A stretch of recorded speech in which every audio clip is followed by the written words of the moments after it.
Bismillahirrahmanirrahim. Assalamualaikum warahmatullahi wabarakatuh. Alhamdulillahi rabbil alamin. Wassalatu wassalamu ala rasulillahil karim Sayyidina Muhammadin wa ala alihi wa sahbihi ajma'in. Wa ba'd. Saudara-saudariku, berbahagia dan bersyukur kita kepada Allah Subhanahu wa ta'ala masih diperkenankan untuk beraktivitas sampai dengan Rabu siang ini waktu Indonesia bagian Barat bersamaan dengan 30 November 2022 Masehi. Semoga kita semua senantiasa disehatkan, diridhai dan dimuliakan oleh Allah Subhanahu wa ta'ala.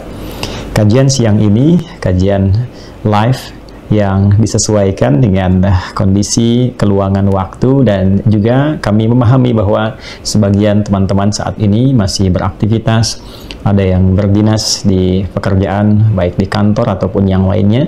Pun demikian para ibu juga barangkali ada yang sedang merawat anak-anak, menjemput atau bahkan setia menunggu suami pulang ke rumah. Karena itu kita akan mencoba menghadirkan pendampingan bagaimana mencari rezeki yang berkah sehingga dibawa ke rumah pun mendapatkan kemuliaan-kemuliaan dan kebaikan-kebaikan di sisi Allah Subhanahu wa ta'ala. Baik, kajian kali ini kita akan mencoba belajar dari satu ayat Al-Quran, surah keempat An-Nisa di ayat yang ke-34. Saya ulangi, Quran surah keempat An-Nisa di ayat ke-34 bagi yang pegang mushaf di paling kiri sebelah atas ya. Baiklah, bismillahirrahmanirrahim, kita akan coba amati ayatnya. Allah Subhanahu wa ta'ala berfirman, a'udzubillahi minasyaitonirrajim, bismillahirrahmanirrahim. Ar-rijalu qawwamuna 'alan nisa bima faddalallahu ba'dahum 'ala ba'din wa bima anfaqu min amwalihim. Baik, kita berhenti di bagian pertama di ayat ini yang menerangkan tentang kewajiban atau tanggung jawab para pria, khususnya para suami dalam menjalani kehidupan rumah tangga. Baik, di sini Allah Subhanahu wa ta'ala menyebut dengan para suami yang memiliki tanggung jawab di rumah tangga itu dengan ar-rijal. Baik, ar-rijal. Jadi di sini alnya bisa menjadi ma'rifat, bisa juga menjadi istighraq. Kalau ma'rifat berarti dikhususkan kepada para pria, ya istighraqnya mencakup semua tanpa kecuali. Bagi yang telah berumah tangga, khususnya bagi yang beriman pada Allah Subhanahu wa ta'ala, bagi yang ingin mematuhi seluruh pedoman berkehidupan yang Allah turunkan melalui Rasulullah SAW. Mematuhi, tunduk, patuh disebut dengan muslim namanya. Jamaknya disebut dengan muslimun. Kita disebut dengan muslim. Dan diminta oleh Al-Quran supaya dipertahankan itu sampai kita wafat. وَلَا تَمُوتُنَّ إِلَّا وَأَنْتُمْ مُسْلِمُونَ. Quran surah ketiga di ayat 102. Jangan sampai kamu wafat kecuali kamu dalam keadaan sedang tunduk patuh kepada Allah Subhanahu wa ta'ala. Nah, di antara kepatuhan kita tunjukkan dengan cara menaati seluruh pedoman kehidupan yang Allah turunkan lewat Rasulullah SAW, yang sejatinya semua pedoman ini didesain untuk memuliakan kehidupan kita, memudahkan, menyukseskan, membahagiakan. Karena itu hasilnya disebut dengan salam. Jadi akumulasi semua nilai itu, kebahagiaan, ketenangan, kedamaian, kesejahteraan, itu disebut dengan salam namanya. Ya, pedomannya disebut dengan silmi. Karena itu setelah kita yakin dengan Allah, yakin dengan semua ketentuan Allah, kita disebut dengan orang-orang yang beriman, yang yakin. Dipanggil dengan keimanan itu, ya ayyuhalladzina amanu udkhulu fis silmi. Kalau sudah yakin, sudah beriman kepada Allah, maka buktikan itu semua dengan masuk kepada ketentuan yang telah Allah tetapkan. Ikuti pedoman itu, disebut dengan as-silmi. Quran surah kedua ayat 208. Udkhulu fis silmi kafah, secara total, secara menyeluruh, yang terkait dengan semua pedoman kehidupan kita. Karena itu dalam Islam, pedoman kehidupan itu sifatnya komprehensif. Bukan hanya sholat saja, bukan hanya puasa saja, zakat saja, umrah, haji, tidak. Semua aspek kehidupan yang memungkinkan kita berinteraksi dengan itu, maka didapati di dalamnya pedoman keislaman. Dari bangun tidur sampai tidur lagi. Karena itu di Islam tidak mengherankan, bangun tidur kita punya pedoman. Ya kan? Berpakaian ada pedomannya, ada aturannya, makan ada. Dan semua desain pedoman itu, desainnya adalah menjadikan semua interaksi kita menjadi teratur, mudah, lekat dengan kesuksesan, melahirkan kebahagiaan. Nah, frame-nya disebut dengan Islam. Frame yang menjadikan semua pedoman itu terikat di dalamnya disebut dengan Islam. Itu yang dimaksud dengan Quran surah ketiga Ali Imran ayat 19. Innad dina indallahil Islam. Orang-orang yang mematuhi semua pedoman itu masuk ke dalam frame Islam disebut muslim. Nah, muslim itu dari kata aslama yuslimu islaman, kemudian muslim artinya tunduk, patuh, taat. Jadi kalau sudah diberikan pedoman, kalau sudah yakin dengan Allah, diberikan pedoman hidup, harus patuh itu pada pedoman itu, tunduk. Dibimbing mata bagaimana, ikuti petunjuk untuk mata. Lisan bagaimana, sampai ke ujung kaki. Termasuk persoalan yang kompleks dan luas dalam berkehidupan. Nah, di antara pedoman itu ada yang terkait dengan kehidupan rumah tangga. Dibagi, ini peran suami, yang ini perannya istri. Kalau bisa dilakukan, maka di akhir nanti muncul salam namanya. Wassalamun alaihi yawma wulida wa yawma yamutu wa yawma yub'atsu hayya. Ini contoh untuk Nabi Yahya alaihissalam yang mengikuti petunjuk dari Allah Subhanahu wa taala di Quran surah 19 di ayat 15 tadi. Wassalamun alaihi, dia akan mendapatkan salam. Kedamaian, ketentraman, kebahagiaan, kenyamanan, kesejahteraan. Bukan cuma di dunia, tapi saat meninggal di alam kuburnya, wa yauma yamutu, dan di akhirat wa yauma yub'atsu hayya. Karena itu, sapaan kita dengan orang sekitaran kita menggunakan kata salam dan menggunakan alif lam di depannya. Assalamu alaikum warahmatullahi wabarakatuh. Semua kedamaian, ketentraman, kebahagiaan, rahmat Allah, keberkahannya semoga senantiasa melekat kepada Anda. Nah, di antara pedoman itu, ini yang akan coba kita kaji di Quran surah keempat An-Nisa di ayat yang ke-34. Ar-rijalu, kata Allah, hei para lelaki itu. Disebut dengan rijal, jamak dari kata rajul. Rajul itu dari kata asalnya ra, jim, dan lam. Biasanya menunjuk pada satu kekuatan, ketegasan, ketangguhan, ya, ketegapan. Karena itu kaki disebut dengan rijlun, karena menjadi topangan yang kokoh, yang kuat. Dan lelaki disebut dengan rajulun, menggambarkan satu ketegasan, kewibawaan, ketegapan, kekokohan. Jamaknya disebut dengan rijal. Jadi kalau disebut laki-laki, rijal ya mesti tegap, ya, kokoh, tidak melambai, gitu kan? Kemudian berwibawa, ya, dan seterusnya. Karena itu tampilan fisiknya pun beda dengan perempuan, dengan hikmah tertentu, ya, sesuai dengan apa yang telah Allah tetapkan. Para lelaki itu yang tangguh. Nah, begitu kalau kita mau terjemahkan, para lelaki yang tangguh itu, para suami yang hebat itu, ya, yang kokoh itu. Siapa mereka? Adalah orang-orang yang mampu mengemban tugas sesuai dengan pedoman yang telah Allah tetapkan. Qawwamuna 'alan nisa. Yang pertama, dia menjadi pelindung, pengayom, pengatur dalam kehidupan rumah tangga, khususnya bagi para istri mereka. Nah, qawwam, deh, qawwamun jamak dari kata qawwam. Qawwam itu artinya penegak, ya, pada asalnya secara literal demikian. Namun kalau kita bawa secara pemaknaan dengan makna-makna yang cukup luas, bisa diartikan pelindung, melindungi istri dan keluarga, pengayom, mengayomi kehidupan rumah tangga, menjadi pembimbing dalam kehidupan rumah tangga. Ya, tentunya dengan aspek yang berbeda-beda sesuai dengan keragaman aktivitasnya. Jenis bagi yang aktif suaminya misalnya di bidang bisnis tentu akan berbeda dengan yang suaminya dai atau ulama misalnya, ya, atau nanti birokrat dan sebagainya. Kesibukan boleh berbeda, tapi nanti ada aspek-aspek yang sama di dalamnya yang dibawa perannya ke dalam rumah tangga.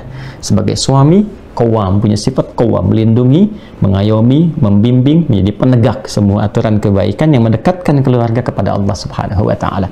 Jadi mohon izin, mohon maaf, jangan sampai nanti para suami menjadi rijal, kuat, tangguh, tapi kekuatan dan ketangguhannya tak mampu membawa keluarga lebih dekat dengan Allah Subhanahu wa taala. Maka ini ada sesuatu yang kurang lengkap dalam kehidupan berumah tangganya. Demikian, ya, karena ayat pernikahan kan dibuka dengan kata ayat, ya kan?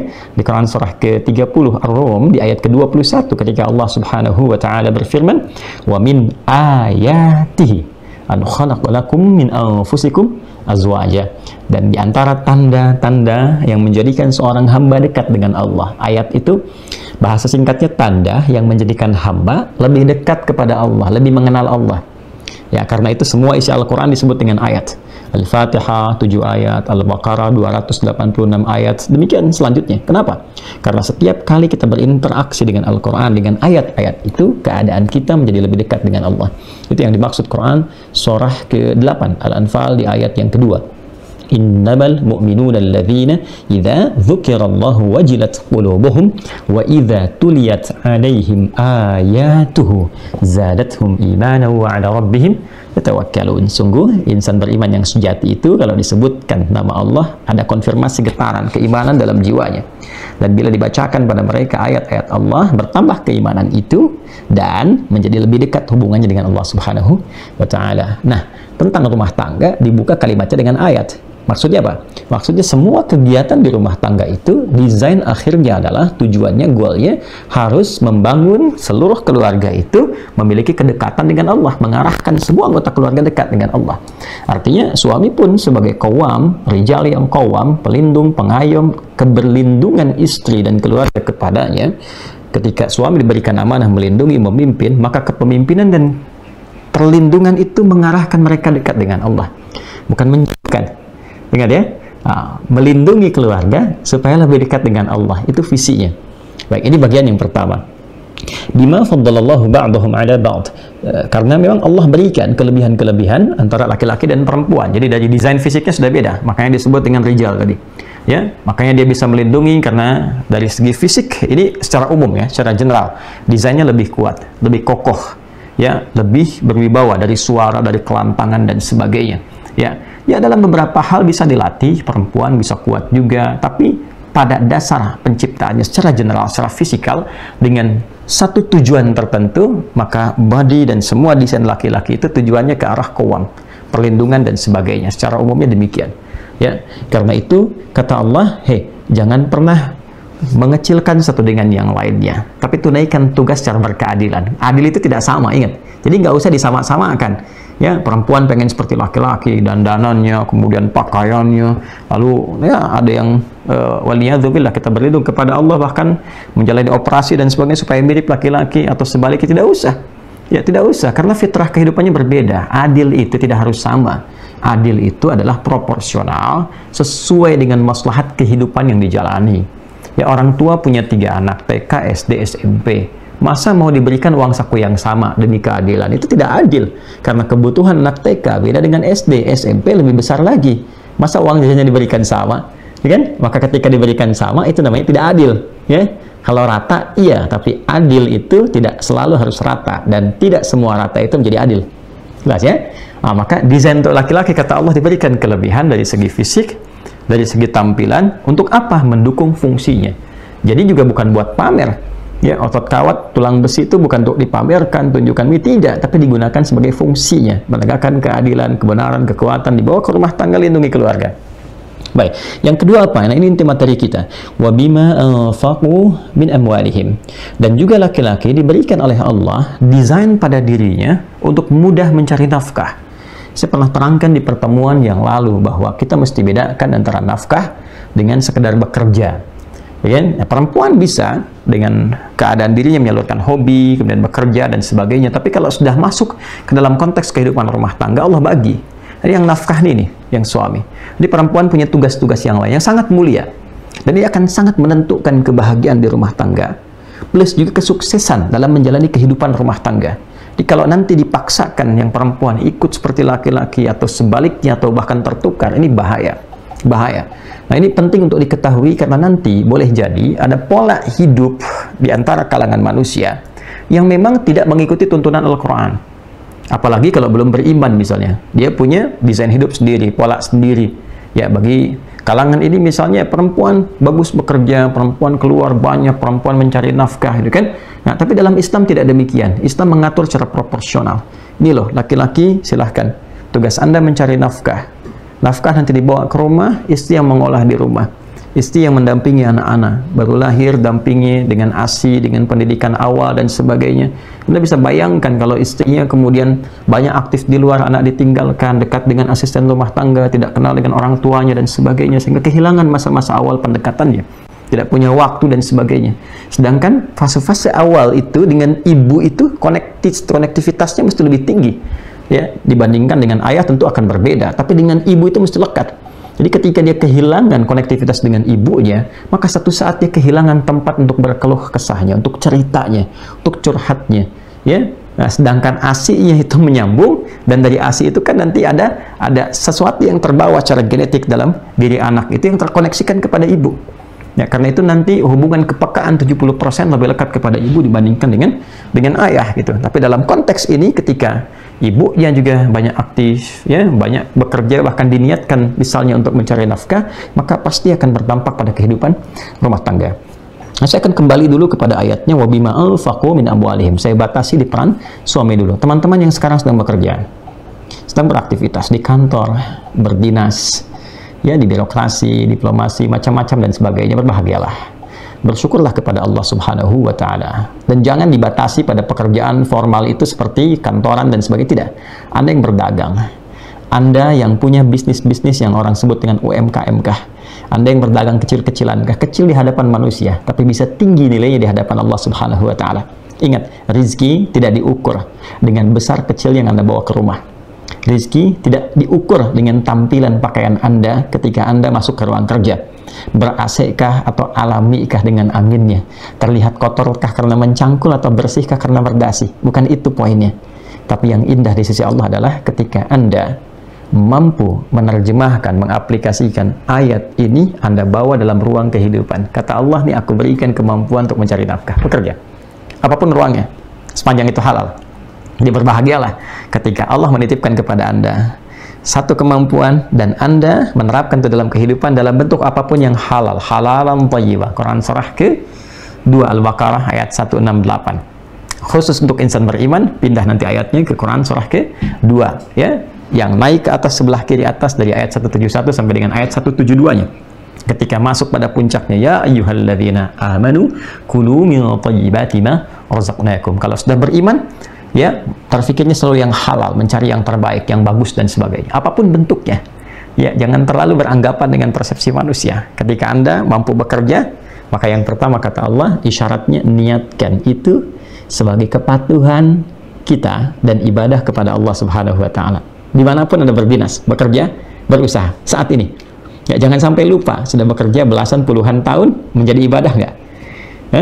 Kalau nggak jadi ibadah, jadi dunia saja nanti. Nggak ada bentuk kepatuhan kita kepada Allah. Tapi kalau Anda berniat bekerja untuk menjalankan dan mempraktekkan ayat ini, maka setiap langkah yang Anda mulai untuk bekerja itu dicatat itu. Allah perintahkan mencatat pada malaikat bernilai ibadah. Ya, berangkat. Ketika jadi kebaikan namanya hasanah. Catatkan 10 kebaikan. Quran surah ke-6, ya, di surah Al-An'am ayat 160. Man jaa'a bil hasanati falahu asyru amthaliha. Ketika seseorang menjadikan perbuatannya sebagai hasanah, kata Allah, siapa yang mengerjakan perbuatan hasanah, diniatkan sebagai ibadah kepada Allah, maka dia mendapatkan 10 kebaikan. Jadi jangan dikira ibadah itu hanya ada pada sholat saja. Ya, puasa, zakat, tidak. Anda bekerja sekarang pun bisa jadi ibadah. Ya, dapat gaji, dapat pendapatan, dibawa pulang ke rumah, itu dunia. Berkahnya bonus, tapi poin akhiratnya itu yang membedakan kita dengan orang-orang yang belum beriman. Maka yang pertama, niatkan pencarian nafkah itu sebagai ibadah kepada Allah Subhanahu wa Ta'ala. Ketika kita niatkan demikian, maka Allah akan memberikan segala ruang-ruang kemudahan, kelancaran, dan yang paling penting ketentraman dalam jiwa. Ya, jadi kalau ada ketentraman itu, kita bisa qanaah. Qanaah itu muncul sikap menerima. Kalau hari ini pekerjaan misalnya ada tantangan-tantangan, maka kita akan mencoba melihat dengan hikmah, ya, dengan pandangan yang penuh rahmat. Kita bertawakal kepada Allah. Mungkin Allah ingin meningkatkan kualitas pekerjaan saya, meningkatkan kemampuan saya. Ya, dapat rezeki misalnya hari ini, kita syukuri berapapun nilainya. Alhamdulillah. Barangkali Allah berikan segini, ya, karena ada sesuatu yang Allah simpan di belakang ini supaya saya mencari lebih keras lagi, supaya saya berdoa lebih meningkat lagi, atau mungkin keberkahannya lebih banyak di yang terlihat sedikit itu. Ternyata dari situ ada kebersamaan, bisa makan bareng dengan keluarga, bisa menikmati yang biasa. Sehingga ketika kita memulai dengan sesuatu yang biasa, kita sudah tidak silau dengan yang luar biasa, ya, karena sudah melewati semua tahapan-tahapan itu. Itu poinnya, teman-teman sekalian. Ya, wabima anfaqu min amwalihim. Nah, setelah mendapatkan itu semua, baru kemudian amwalihim, himnya memang milkiyah, kepemilikan. Jadi harta yang didapatkan oleh suami dalam bekerja, ya, kata Allah, itu hasil pekerjaan kamu, milik kamu. Tapi jangan lupa, ya, harta itu bukan sekedar kepemilikan pribadi, tapi pencarian itu desainnya untuk dikembalikan kepada keluarga, untuk menjalani kehidupan keluarga yang sejahtera. Betul. Ya, tapi Anda jangan sampai katakan, ini hartaku, aku yang cari, aku begini. Ya benar, engkau yang cari. Tapi desain pencarian itu Allah berikan untuk kembali membentuk kehidupan keluarga yang sejahtera, dibawa ke rumah. Ya, jadikan dari situ nilai-nilai kebaikan dan sebagainya. Toh jangan-jangan kemudahan Anda mendapatkan pekerjaan pun karena Anda telah menikah, berumah tangga, karena doa istri, doa anak-anak, dan sebagainya. Maka ada saham mereka dalam kesuksesan dan usaha yang telah Anda dapatkan. Itu poinnya. Jadi, yang pertama, teman-teman berbahagialah yang Allah titipkan sekarang kesempatan beraktivitas, bekerja, dan lain sebagainya. Maka tetap jangan sampai aktivitas pekerjaan itu menghilangkan kepedulian kita pada rumah tangga.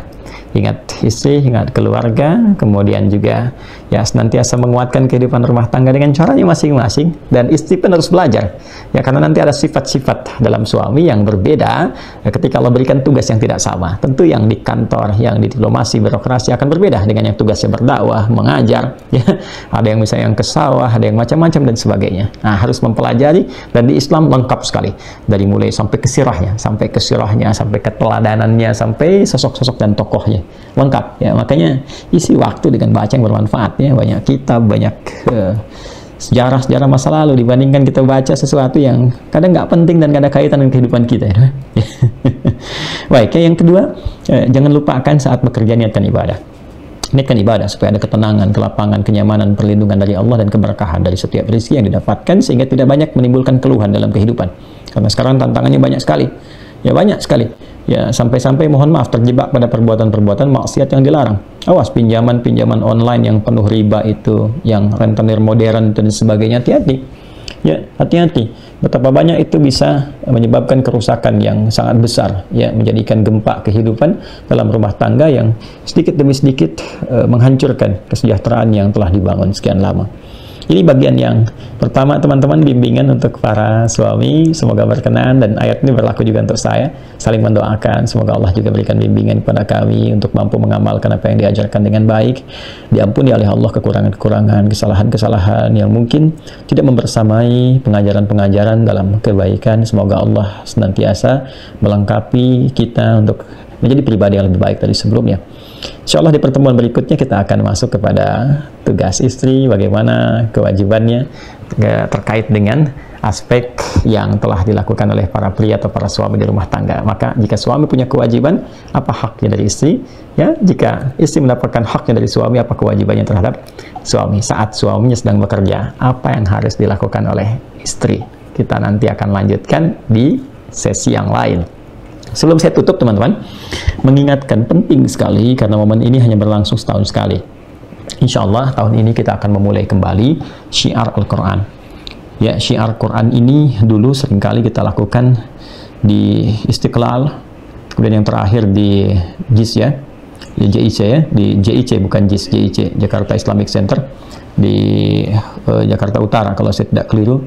Dan alhamdulillah, masya Allah, animo teman-teman para ahli Quran sangat luar biasa. Kita di Istiqlal itu penuh sampai 5 lantai ke atas, kan, ratusan ribu orang datang bergabung karena memang eventnya lebih mendekatkan kita kepada Al-Quran, mengenal kembali. Sekarang kita tingkatkan lagi kualitasnya. Kita bukan sekedar ingin berkumpul, tapi memang ingin mendesain bagaimana diri kita lebih dekat dengan Al-Quran, membawa proses berinteraksi dan hafalan Quran selama hidup, dan mudah-mudahan wafat dalam keadaan menjadi ahli Al-Quran. Insya Allah, teman-teman, acara ini akan digabungkan dengan Aqsa, Al-Quran Sunnah Solution. Memang bukan hari libur yang biasa kita dapati Sabtu ataupun Ahad, tapi ini spesial malam Jumat. Kami ambil pertama kali malam Jumat untuk menunjukkan Jumat Sayyidul Ayyam, hari yang bagus untuk umat Islam yang baik, gitu, ya.